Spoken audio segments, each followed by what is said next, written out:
अस्सलाम वालेकुम। आज हमारा सेकंड सेशन है और जो पिछला सेशन हुआ है उसके अंदर डिफरेंट मॉडल्स के ऊपर हमने बात की थी। फेसबुक हो गया, वेबसाइट सेलिंग हो गई, दराज हो गया। आज हम लोग एक प्रॉपर फेसबुक पेज के ऊपर बिज़नेस बिल्ड करेंगे और उसकी क्या स्ट्रेटजीज़ होती हैं उसके ऊपर बात करेंगे और प्रैक्टिकली मैं सारी चीज़ें करके दिखाऊंगा आपको। और देखें, आप कोई भी काम शुरू करें, किसी भी मॉडल के ऊपर करें, अगर स्ट्रेटजीज़ आपकी ठीक हैं तो आपको बिज़नेस में कामयाब होने से कोई नहीं रोक सकता। अगर आपकी स्ट्रेटजीज सही नहीं है तो फिर आपकी प्रोडक्ट जितनी अच्छी हो, आपकी मार्केटिंग जितनी अच्छी हो, आप कामयाब नहीं हो सकेंगे। ठीक है, तो इस चीज़ का आप ख्याल रखिएगा कि स्ट्रेटजी आपकी राइट स्ट्रेटजी होनी चाहिए। और जो अभी इंशाल्लाह मैं स्ट्रेटजी आपको फेसबुक पेज के ऊपर अगर हमने बिज़नेस बिल्ड करना है उसकी क्या स्ट्रेटजीज़ हैं वो बताऊंगा, उसको नोट कीजिएगा, बहुत इंपॉर्टेंट है। ये कहीं नहीं मिलेंगी आपको, ये कंटेंट कहीं भी नहीं मिलेगा। उसके बाद हमारी वेबसाइट की क्या स्ट्रेटजीज़ हैं उसके ऊपर बात करेंगे और फिर हम जो है दराज के ऊपर आ जाएंगे और दराज के ऊपर एक प्रॉपर बिज़नेस को बिल्ड करेंगे और ये सीखेंगे कि हम कंपटीशन को किस तरह ख़त्म करते हैं। और असल मकसद हमारा यही होगा इस कोर्स के अंदर कि कंपटीशन को जड़ से उखाड़ के फेंक देना। ठीक है, तो कंपटीशन ही नहीं होगा फिर आप समझें पूरी मार्केट ही हमारी है। तो इस कोर्स के अंदर जो मेरा मेन फोकस है वो ये है कि हम एक अपना ऐसा ब्रांड बिल्ड करें जो कम से कम इन्वेस्टमेंट के अंदर हो, वो दराज के ऊपर भी मौजूद हो, उसका फेसबुक पेज के ऊपर भी काम चल रहा हो, उसकी प्रॉपर वेबसाइट भी हो, और एक प्रॉपर हमने ऐसा ब्रांड खड़ा करना है कि जो फ्यूचर के अंदर उससे हमारे बच्चे भी खाएं। ठीक है, ऐसा ब्रांड बिल्ड करना है हमने। वक्ती तौर पे पैसा बनाने की स्ट्रेटजी नहीं है, ये लंबी स्ट्रेटजी है और इंशाल्लाह आपके साथ ज़िंदगी भर आपको पैसा बना के देगी। किसी भी बिजनेस मॉडल के अंदर सबसे पहला जो स्टेप होता है वो होता है प्रोडक्ट सिलेक्शन। बेचें क्या? ठीक है, तो इसके ऊपर हम थोड़ी सी बात कर लेते हैं कि अगर हम फेसबुक पेज के ऊपर काम कर रहे हैं तो फेसबुक पेज के ऊपर हमारा जो प्रोडक्ट सिलेक्शन क्राइटेरिया है वो क्या होगा।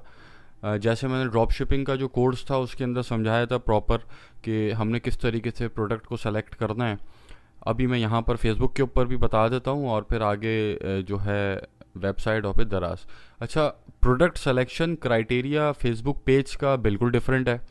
आपकी वेबसाइट के ऊपर अगर आप बेच रहे हैं तो उसका बिल्कुल डिफरेंट है, और दराज के ऊपर प्रॉपर आप रिसर्च करेंगे और उसके बाद प्रोडक्ट सेलेक्ट करेंगे। वो इंशाल्लाह हम जब उसके ऊपर आएंगे दराज के ऊपर, जब हम एक प्रॉपर बिजनेस बिल्ड कर रहे होंगे तो उसके ऊपर वो सारी चीज़ें सीखेंगे। अभी हम फेसबुक पेज के ऊपर बात कर रहे हैं तो इसके अंदर सबसे पहले आपने प्रोडक्ट सेलेक्ट जब आप कर रहे हो तो उसके अंदर जिन चीज़ों का ख्याल रखना है वो सबसे पहली चीज़ ये है कि आपने ब्रांड नहीं बेचना। आपने कोई चाय की पत्ती नहीं बेचनी टपाल की, आपने कोई नेस्ले का दूध नहीं बेचना, आपने हश पपीस के जूते नहीं बेचने, क्योंकि वो किसी और का ब्रांड है। ठीक है, और अल्टीमेट जो प्रॉफिट है, अल्टीमेट जो फ़ायदा है वो उस ब्रांड को है, आपको नहीं है। आप उससे वक्ती तौर पे पैसा बनाएंगे। हमने अपना ब्रांड बिल्ड करना है तो पहला स्टेप ही हमारा यही है कि हमने किसी ब्रांड को ब्रांड की चीज़ हमने नहीं बेचनी। ठीक है, दूसरा, जो भी हम सोर्सिंग कर रहे हैं, कुछ भी हम बेच रहे हैं एक्स वाई जी, अभी देखेंगे हम कि हम क्या चीज़ बेच रहे हैं, अभी आगे पता चलेगा आपको। हम कुछ भी बेच रहे हैं उसके प्राइस जो हैं 2000 से ऊपर नहीं जाने चाहिए। सोर्सिंग प्राइस मतलब बाइंग प्राइस जो है, जिस रेट के ऊपर हम माल ख़रीद रहे हैं वो 2000 से क्रॉस नहीं करना चाहिए, नीचे ही रहे तो बेहतर है।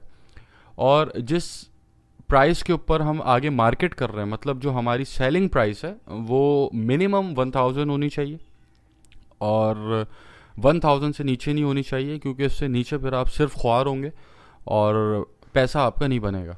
तो हमारी जो कोशिश है वो ये है कि हम ख्वार कम से कम हो और पैसा ज़्यादा से ज़्यादा बने। तो मिनिमम आपका जो प्राइस आपने रखना है वो 1000 से नीचे नहीं होना चाहिए। ऐसी प्रोडक्ट हो कि आपने उसका सेलिंग प्राइस 1000 से कम ना हो। और दूसरा, जो उसकी मैक्सिमम प्राइस है वो आप कोशिश करेंगे 5000 क्रॉस ना करें, क्योंकि आपकी प्राइस जितनी ऊपर जाती रहेगी उतना ही आपको बेचने में मेहनत करनी पड़ेगी। बेच तो आप 10,000 का आइटम भी सकते हैं, जो स्ट्रेटजीज़ मैं अभी बताऊंगा उसके ऊपर आप 10,000 की चीज़ भी फेसबुक पे बेच सकते हैं, लेकिन कोशिश आप ये करें कि आप 5,000 से ऊपर की चीज़ पे ना जाएं। ठीक है, मतलब ऐसी प्रोडक्ट हो आपकी कि जो 5,000 से ऊपर की उसकी सेलिंग प्राइस ना हो। ठीक है, तो सोर्सिंग प्राइस आपने 2,000 से अंदर रखनी है और सेलिंग प्राइस आपने 5,000 से ऊपर नहीं लेके जानी। उसके बाद आपका उस प्रोडक्ट के अंदर 50% से ऊपर मार्जिन होना चाहिए, प्रॉफिट मार्जिन। इस चीज़ का आपने बहुत ध्यान रखना है। और जब हम कॉस्टिंग करेंगे प्रोडक्ट की, वो कॉस्टिंग कैसे करते हैं वो भी डिफरेंट है हर डोमेन के लिए। फेसबुक पेज के लिए डिफरेंट है, वेबसाइट के लिए डिफरेंट है, और दराज के लिए बिल्कुल डिफरेंट है। वो एक एक करके जब आएंगे उसके ऊपर तो देखेंगे। आज मैं आपको इसकी जो फेसबुक पेज की कॉस्टिंग होती है उसके ऊपर आपको बता दूंगा। तो कॉस्टिंग के वक्त आपका जो नेट प्रॉफिट मार्जिन निकल के आ रहा होगा वो 50% से कम नहीं आना चाहिए प्रोडक्ट के ऊपर। ठीक है, 50% से ऊपर ही होना चाहिए। और ऐसी बहुत सारी प्रोडक्ट्स हैं जिसके ऊपर आपको 100% प्रॉफिट मार्जिन भी मिलता है। ठीक है, तो लिमिट आपकी 50% है, इससे नीचे आप नहीं आएंगे। उसके बाद आपकी प्रोडक्ट आप जो भी सेलेक्ट कर रहे हैं उसके अंदर वेरिएशन मैक्सिमम 4 हो या ना हो तो बेहतर है। ठीक है, कोशिश करेंगे 4 से ज़्यादा वेरिएशंस ना हो। वेरिएशंस मतलब साइजेस हो गए, कलर्स हो गए, तो कोशिश करें मैक्सिमम 4 हो। 4 तक आप मैनेज कर सकते हैं, लेकिन ना हो तो बहुत ही अच्छी बात है। अगर ऐसी कोई प्रोडक्ट आपको मिल जाती है जिसमें वेरिएशन ही कोई नहीं है तो उससे अच्छा तो फिर कुछ है ही नहीं। ग्रॉसरी आइटम्स आपने अवॉइड करना है। ठीक है, और जो मेडिकल प्रोडक्ट्स हैं वो भी आपने अवॉइड करनी। ठीक है, इन दो के ऊपर आप नहीं जाएंगे। और एक सबसे अहम चीज़ वो ये कि आप जो भी प्रोडक्ट सेलेक्ट कर रहे हो कोशिश करेंगे उसका वेट 1 kg से एक्सीड ना हो, क्योंकि अगर 1 kg से वेट आपका ऊपर जाएगा तो डिलीवरी चार्जेस आपको 2 kg के पड़ेंगे। ठीक है, आपसे TCS 2 kg के चार्ज करेगा, और वो फिर आपको संभालना भी मुश्किल है, हैंडलिंग भी मुश्किल है, आपकी जगह भी ज़्यादा घेरेगी, बहुत सारे फिर फैक्टर्स आ जाएंगे।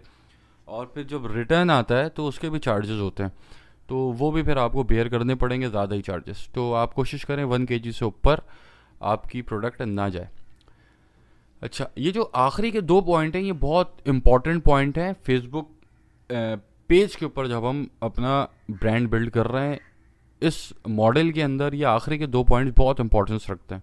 सबसे पहला कि कोशिश करें कि जो प्रोडक्ट आप बेचने का सोच रहे हैं वो प्रोडक्ट लोकली मैन्युफैक्चर्ड प्रोडक्ट हो, मतलब कि जैसे छोटे मोटे कारखानों में बनती हो या किसी छोटी मोटी फैक्ट्रीज़ के अंदर वो बनती हो। जैसे कि बेल्ट्स हो गई लेदर की। ठीक है, ये एक ऐसी प्रोडक्ट है कि जो आपकी जो है वर्कशॉप्स के अंदर बन रही होती है, छोटे मोटे कारखाने होते हैं इसके, और छोटी मोटी फैक्ट्रीज़ आपको मिल जाती हैं, वहाँ पर ये बन रही होती है। इससे ये होगा कि हम एक तो प्राइस हमें बहुत अच्छे मिलेंगे क्योंकि हम डायरेक्ट मैन्युफैक्चरर से बाय कर रहे हैं, और दूसरा ये होगा कि आपको इसके अंदर जो आपका ब्रांड है वो आप बहुत आसानी से बिल्ड कर सकेंगे, और आपके पास बहुत इजीली आप इसको स्केल कर सकेंगे। ठीक है, क्योंकि ऑब्वियसली एक मैन्युफैक्चरिंग यूनिट है, वहाँ से आप अपनी जो सोर्सिंग है उसको कर रहे हैं, तो वो तो माल आप फिर आपके ऑर्डर के ऊपर है, आप जितना बनवाना चाहें उतना बनवाएं। ठीक है, और दूसरी जगह फिर आप ये होता है कि आपके पास 2 ऑप्शंस होते हैं। या तो आप लोकली मैन्युफैक्चर्ड जो ऐसे कारखानों में बन रही होती हैं आइटम्स आप उनको फोकस करें, वरना फिर आपके पास होलसेल मार्केट होती है। ठीक है, होलसेल मार्केट के अंदर मैं रेकमेंड नहीं करूँगा कि आप जाएं फेसबुक पेज के ऊपर जब आप अपना बिजनेस बिल्ड कर रहे हैं। होलसेल मार्केट वेबसाइट्स के लिए अच्छी है, और होलसेल मार्केट दराज के लिए बेहतर है। आप दराज के ऊपर होलसेल मार्केट से काम करेंगे, जैसे कराची में बोल्टन मार्केट है। ठीक है, तो अभी फेसबुक पेज की हम बात कर रहे हैं, यहाँ हमने ब्रांड बिल्ड करना है, और इसके ऊपर हम कोशिश करेंगे लोकली मैन्युफैक्चर्ड प्रोडक्ट हो, कि जैसे लेदर के वॉलेट हो गए और लेदर की बेल्ट्स हो गई, इस टाइप का कोई आइटम, कपड़े हो गए, ऐसे जो लोकली आपको कोई ऐसा कारखाना मिल जाए जो बनाता हो। ठीक है, अब दूसरा जो मेन पॉइंट है ये आपका बहुत इंपॉर्टेंट है ये भी, कि आपकी प्रोडक्ट के अंदर यूनिक सेलिंग पॉइंट होना चाहिए। ठीक है, यूनिक सेलिंग पॉइंट क्या होता है कि आपकी प्रोडक्ट के अंदर कुछ ऐसा हो कि जो आपके कॉम्पिटिटर के पास ना हो। ठीक है, उससे फिर क्या होता है कि आपको एक स्टेप आप फर्दर आगे आ जाते हैं। अब यूनिक सेलिंग पॉइंट कुछ प्रोडक्ट्स के अंदर हो भी सकता है, मतलब कोई आपको ऐसी प्रोडक्ट आपके हाथ लग गई कि जिसके अंदर कोई ऐसा यूनिक सेलिंग पॉइंट है जो आप जिसके ऊपर अपनी मोनोपोली क्रिएट कर सकते हैं। ठीक है, लेकिन अगर नहीं है तो उसको किस तरह क्रिएट करना है वो मैं आपको अभी सिखा दूंगा, क्योंकि आज के इस सेशन के अंदर हम एक प्रॉपर केस स्टडी बनाएंगे बाकायदा। मैं लाइव अभी आपको बना के दिखाऊंगा, एक बिज़नेस लाइव आपको बिल्ड करके दिखाऊंगा। तो उसके अंदर हम अपनी प्रोडक्ट के अंदर यूनिक सेलिंग पॉइंट किस तरह क्रिएट करेंगे, उसकी क्या स्ट्रेटजीज़ हैं वो अभी हम डिस्कस करते हैं आगे। और फेसबुक पेज का जो बिज़नेस है, जो लोग फेसबुक पेज के ऊपर काम करते हैं उसको आप लोग हल्का मत लीजिएगा, ठीक है। इसके अंदर आप बहुत पैसा बना सकते हैं और इसको बहुत इजीली आप एक ब्रांड बना सकते हैं, ठीक है। तो उसकी डिफरेंट स्ट्रेटजीज़ हैं, इंशाल्लाह अभी हम उसको डिस्कस करते हैं। तो अभी मैं ये अज्यूम करके चल रहा हूँ कि मेरे पास 30,000 रुपये हैं और 30,000 रुपये के अंदर मुझे एक ऐसा बिज़नेस खड़ा करना है कि जो बिज़नेस मुझे 2 से 3 महीने के अंदर अंदर 3 लाख रुपए पर मंथ प्रॉफिट दे रहा हो। अच्छा, ये सारी बातें मैं हवाओं में नहीं करूँगा, मैं प्रॉपर जो भी यहाँ से अभी आपसे बात करूँगा वो प्रॉपर कैलकुलेटेड वे के अंदर करूँगा और स्ट्रेटजीज़ के साथ करूँगा कि जो भी मैं स्टेप्स आपको बता रहा हूँ वो उसके पीछे क्या लॉजिक्स हैं, उसकी क्या स्ट्रेटजी, वो सारी चीज़ें मैं आपके सामने इंशाल्लाह अभी बताऊँगा आपको, ठीक है। तो आपके पास 30,000 रुपये हैं, 30,000, और इसको आपने स्केल करना है, अपने बिजनेस को 3 लाख रुपए के ऊपर लेके जाना है पर मंथ प्रॉफिट। और बिल्कुल डुएबल है, ये बहुत इजीली डुएबल है, ठीक है। कैसे अभी इंशाल्लाह आपको पता चलेगा। तो अब मैंने ये तो डिसाइड कर लिया कि मुझे फेसबुक पेज के ऊपर काम करना है और फेसबुक पेज के ऊपर काम करना है तो अब मुझे ये ढूंढना है कि मैं क्या बेचूं, ठीक है। मेरे पास क्या ऐसी प्रोडक्ट मैं बेचूं कि जिससे मुझे प्रॉफिट्स अच्छे हों। तो इसके कुछ स्टेप्स होते हैं, प्रोडक्ट रिसर्च जो होती है उसके कुछ स्टेप्स होते हैं। नंबर 1 स्टेप जो होगा जब आप अपने फेसबुक पेज के ऊपर रिसर्च कर रहे होंगे, ठीक है, फिर अपने जहन के अंदर ये चीज़ रखिएगा कि फेसबुक पेज के ऊपर प्रोडक्ट रिसर्च डिफरेंट तरीके से करेंगे, अगर वेबसाइट पे काम कर रहे हैं उसके ऊपर डिफरेंट तरीके से करेंगे और दराज की बिल्कुल डिफरेंट तरीके से होती है, ठीक है। अभी हम फेसबुक पेज के ऊपर हैं तो यहाँ पर पहला स्टेप आपके पास ये है, जो आपने सबसे पहले सोचना है वो ये सोचना है कि ऐसी कौन सी प्रोडक्ट्स हैं कि जो मार्केट के अंदर महंगी हैं, ठीक है, मार्केट के अंदर महंगी मिलती हैं आपको। पहला स्टेप आपने ये सोचना है। तो अगर मैं ये सोचूं तो मेरे जहन के अंदर 2-4 ऐसी प्रोडक्ट्स आती हैं जो मार्केट में बहुत महंगी मिल रही होती हैं, जैसे कि हैंडमेड शूज़, जो लेदर के शूज़ होते हैं हैंडमेड, वो मार्केट में बहुत महंगे हैं। वो 6-7 हज़ार रुपये से शुरू होते हैं और 20,000 रुपये तक जाते हैं पाकिस्तान में। फिर अगर और मैं सोचूं, लेदर बेल्ट्स हो गई, लेदर बेल्ट्स भी मार्केट में 1,000 रुपये से स्टार्ट होती हैं और 2,500-3 हज़ार रुपये तक जा रही होती हैं अगर हम किसी ब्रांड की बात करें। फिर लेदर के वॉलेट्स हो गए, ये भी महंगे मिलते हैं, ठीक है। और पेंटिंग्स हो गई, ठीक है, ये महंगी मिलती हैं। तो इस तरीके से आपने सबसे पहले ये सोचना है कि सबसे महंगी प्रोडक्ट्स कौन सी है मार्केट में। जब आप लेने निकलते हैं तो क्या आपको सबसे महंगा मिलता है, ऐसा कि जिसकी आपको ज़रूरत भी होती है, ठीक है। ऐसा नहीं कि आप किसी ऐसी चीज़ के ऊपर हाथ डाल रहे हैं जो इंसान 5 साल में एक दफ़ा ख़रीदता है, ऐसी किसी चीज़ के ऊपर नहीं जाना। एटलीस्ट वो जो चीज़ आप बेचने का सोच रहे हैं वो महंगी भी हो थोड़ी सी और वो साल में एटलीस्ट एक दफ़ा ख़रीदी जाती, ठीक है। ये इसको आप यहाँ पे ऐड कर लीजिएगा, इस क्राइटेरिया को जो मैं अभी बताया मैंने आपको, कि महंगी भी हो और साल में एक दफ़ा ख़रीदी भी जाती हो एट लीस्ट, ठीक है। अच्छा, ये जो बातें अभी आपसे यहाँ पे डिस्कशन अभी आपसे चल रही है, मैं हर चीज़ को स्लाइड्स के ऊपर नहीं ला पाता, तो मैं यहाँ आपको रिक्वेस्ट आपसे करूँगा बल्कि कि एक रजिस्टर और एक पेन लेकर बैठिएगा और उसके ऊपर जो भी पॉइंट्स मैं आपको बताता जाऊँ वो लिखते ज़रूर जाइएगा। तो कौन सी ऐसी चीज़ है जो महंगी भी है और साल में एटलीस्ट एक दफ़ा ख़रीदी भी जाती है। तो जब मैं ये सोचूंगा तो मेरे जहन में अभी जो इस वक्त आ रहा है वो आ रहे हैं लेदर के जूते। अब लेदर के जूते 6-7 हज़ार से स्टार्ट होते हैं और 18-20 हज़ार तक जा रहे होते हैं और एटलीस्ट साल में एक दफ़ा जो है ख़रीदते भी हैं लोग इसको, और ये ज़रूरत भी है और ये ख़रीदे भी जाते हैं, इनकी डिमांड भी है, ठीक है। तो इस तरीके से आपका ये पहला स्टेप आप अपना कवर करेंगे कि ये सोचकर जिस तरीके से अभी मैंने सोचा है। अब लेदर का जूता मेरे जहन के अंदर आया है, ठीक है, तो मैं इसको ज़रा चेक करता हूँ ये मेरा सिलेक्शन क्राइटेरिया के ऊपर उतर रहा है या नहीं उतर रहा, ठीक है। अब अगर मैं ब्रांड की बात करूँ, ब्रांड तो कोई नहीं है, ठीक है, जो मेरे दो मेन नीचे के पॉइंट्स हैं ये तो कवर हो रहे हैं कि लोकली मैन्युफैक्चर्ड प्रोडक्ट है, कारखानों में बन रही होती है। ठीक है, हैंडमेड शूज़ हर कारखाना बना रहा होता है। आपको लाहौर में बहुत कारखाने मिल जाएंगे, कराची में, औरंगी टाउन में, कोरंगी में बहुत कारखाने भरे हुए हैं जूतों के, छोटे छोटे कारखाने हैं, वहाँ पर आप जो है ये जूते बन रहे होते हैं। तो ये मुझे लोकली मैन्युफैक्चर्ड प्रोडक्ट है, इसके ऊपर मैं जा सकता हूँ। यूनिक सेलिंग पॉइंट इसके अंदर क्या हम बनाएंगे वो अभी मैं आपको आगे बताऊंगा, ठीक है, अभी मेरे जहन में नहीं आ रहा। फिर इसके ऊपर जो ब्रांड्स हैं वो कौन से हैं, जैसे बाटा है और सर्विस है, बल्कि ये दोनों तो शायद लेदर के जूते देते भी नहीं है, देते हैं तो शायद 6-7 हज़ार रुपये से शुरू होते हैं। बाकी हश पपीज़ है, और जो है गोमिला इंटरसोल एक ब्रांड है लाहौर का, वो जो 15-20 हज़ार के जूते हैं उनके भी। और कराची में TSM एंड कंपनी, ठीक है, ये एक ब्रांड है जूते का जो 18-20 हज़ार, इनके भी प्राइस बहुत महंगे होते हैं। तो मुझे ये तो पता चल गया कि मैं जो चीज़ बेचने जा रहा हूँ वो लोकली मुझे आराम से मिल जाएगी। ठीक है, लोकली मैन्युफैक्चर्ड है, उसको मैं ब्रांड में कन्वर्ट इजीली कर सकता हूँ क्योंकि लोकली बन रही है वो। उसके अंदर जो प्राइसिंग है वो बहुत ज़्यादा है, मतलब बहुत महंगी बिक रही है आगे मार्केट के अंदर। तो ये 3-4 चीज़ें मुझे थोड़ा सा फैसिनेट कर रही हैं कि यार मुझे इस प्रोडक्ट के ऊपर जाना चाहिए। ठीक है, तो 30,000 रुपये के बजट के अंदर अब मैं हैंडमेड शूज़ का एक बिज़नेस शुरू करूँगा। ठीक है, तो मेरा जो बिज़नेस मैंने डिसाइड किया है वो मैंने डिसाइड किया है लेदर के जूते, हैंडमेड लेदर के जूते मुझे बेचने हैं। ठीक है, तो ये था मेरा पहला स्टेप जिस तरीके से मैंने सोचा है। ठीक हो गया।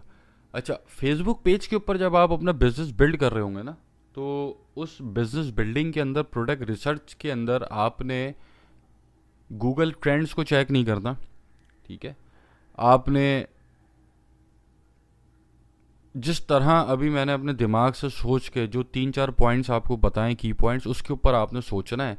क्योंकि फेसबुक के पेज के ऊपर हम जो बिज़नेस खड़ा करने जा रहे हैं उसको आगे हमने ब्रांड में कन्वर्ट करना है, और हमने उसको उसके ऊपर नोट बना के निकलना नहीं है बाहर, हमने इसके ऊपर काम करना है और इसको हमने अपना ब्रांड ऐसा क्रिएट करना है कि ज़िंदगी भर हमारा साथ दे ही है। ठीक है, अब मैं यहाँ पर हैंडमेड शूज़ को लेकर चल रहा हूँ। आप यहाँ पर आपके जहन में आप सोचेंगे थोड़ा सा तो 10 और आपके पास प्रोडक्ट्स निकल के आएंगी। ठीक है, कोशिश करें ऐसी प्रोडक्ट्स हों जो सीजनल ना हो, और जो ऊपर मैंने क्राइटेरिया आपको बताया है वो क्राइटेरिया हो। एक एग्जाम्पल मैं आपको दे देता हूँ फर्दर, कि जिससे आपका दिमाग थोड़ा सा और खुलेगा। अब जो घड़ियाँ होती हैं, घड़ियों के पट्टे, ठीक है, घड़ियों के जो पट्टे होते हैं लेदर के, अगर आप वो बनाएं तो बहुत बिकेंगे वो, उसके ऊपर बहुत अच्छा रिस्पांस आपको मिलेगा। क्यों? क्योंकि मार्केट में अवेलेबल ही नहीं है, घड़ियों के पट्टे मार्केट में अवेलेबल नहीं है। और आप जितनी अच्छी घड़ी ले लें, अगर उसका पट्टा लेदर का नहीं है तो वो ख़राब हो जाता है। ठीक है, तो आप इसके ऊपर भी काम कर सकते हैं, इस तरीके से भी सोच सकते हैं कि यार लेदर का अगर मैं पट्टा लूँ घड़ी का और उसको मैं बेचूँ तो उसके ऊपर भी अच्छा रिस्पांस आएगा। ठीक है, तो इस वे के अंदर आप अपना दिमाग चलाएंगे और ऐसे प्रोडक्ट को रिसर्च करेंगे जब आप फेसबुक पेज की बात कर रहे हो। तो अभी मैंने अपना दिमाग चलाया और मैंने ये एक हैंडमेड शूज़ का मुझे समझ में आया कि यार मैं इसको कर सकता हूँ, ये मेरे क्राइटेरिया के ऊपर भी उतर रहा है, तो अब मैं इसको आगे लेके जाता हूँ। ये था आपका पहला स्टेप। ठीक है, जब आप प्रोडक्ट रिसर्च कर रहे हो फेसबुक पेज के ऊपर। अब है आपका दूसरा स्टेप। दूसरा स्टेप ये है कि मैंने सेलेक्ट तो कर लिया कि हाँ यार मुझे ये प्रोडक्ट बेचनी है। ठीक है, इस प्रोडक्ट की आगे मार्केट के अंदर जो है डिमांड भी है। ठीक है, लोग जूता खरीदते ही खरीदते हैं और महंगा भी बहुत मिलता है, तो उसमें खेल सकता हूँ मैं, अपनी मोनोपोली क्रिएट कर सकता हूँ। तो अब अगला जो स्टेप नंबर 2 मेरा होगा इसके ऊपर, वो ये होगा, मैं ये सोचूंगा कि मैं इसको सोर्स कहाँ से करूँ, मैं इसको ख़रीदूँ कहाँ से। ठीक है, इसके लिए आप 2-4 तरीके हैं, 2-4 तरीके आप उसको इम्प्लीमेंट करेंगे उसके ऊपर, और कुछ ना कुछ आपके पास रिजल्ट निकल के आएंगे। अच्छा, जो सोर्सिंग का फेस है वो सबसे मुश्किल एक फेस होता है, और जो पाकिस्तान के अंदर खुसूसन आप जब सप्लायर ढूंढने निकलते हैं तो बड़े मसले मसाइल का सामना करना पड़ता है आपको। उनको कैसे डील करना है, सप्लायर्स को कैसे डील करना है, वो भी अभी मैं आपको बता देता हूँ। उस तरीके से आप उस रोड मैप को आप अगर फॉलो करते चलेंगे तो आप समझेंगे कामयाब ही कामयाब है इंशाल्लाह। तो ये जो रोड मैप मैं बता रहा हूँ उसके ऊपर लिखते रहिएगा, मैं कहीं लिख नहीं रहा हूँ उसको, लेकिन आप इसको नोट ज़रूर करते रहिएगा, ठीक है। तो हैंडमेड शूज़ हमने सेलेक्ट कर लिए हैं। अब हमने उसका जो सप्लायर्स हैं, सोर्सिंग कैसे करनी है, हम उसको देखते हैं और उसको हम रिसर्च करते हैं उसके ऊपर थोड़ी सी कि इसके सप्लायर्स हम कहाँ से निकालें।